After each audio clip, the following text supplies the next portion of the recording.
wasaaradda caafimaadka ee gobolka Togdheer ayaa maanta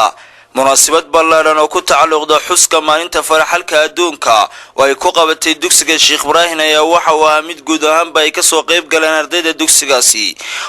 madaxda wasaaradda caafimaadka maamulka gobolka Togdheer iyo saraakiil sare oo ka tirsan wasaaradda waxbarashada.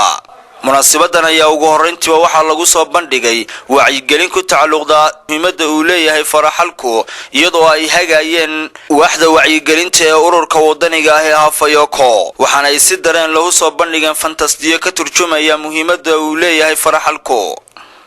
isduwaha wasaaradda caafimaadka ee gobolka Togdheer iyo maamulaha dugsigaasi ayaa iyaguna halkaasi ka hadlay isla markaana ku ogaadiyay dhiirigeliyayna faraxalka qiimaha uu leeyahay iyo inuu ka hortago had iyo goor cudurrada ay ka mid yihiin shubanka iyo daacuunku. gudoomiye ku-xigeenka gobolka Togdheer isla markaana ku simaha barasaabka gobolka Togdheer Maxamed Maxamuud Yuusuf Ubaxle ayaa ku tilmaamay dugsiga Sheekh Ibraahin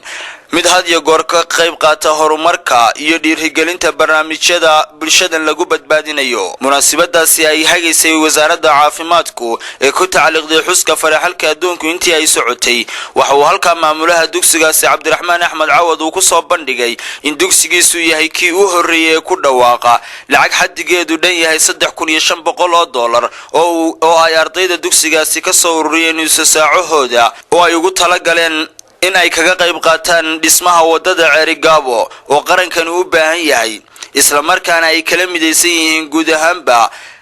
ardayda wax ka barata Somaliland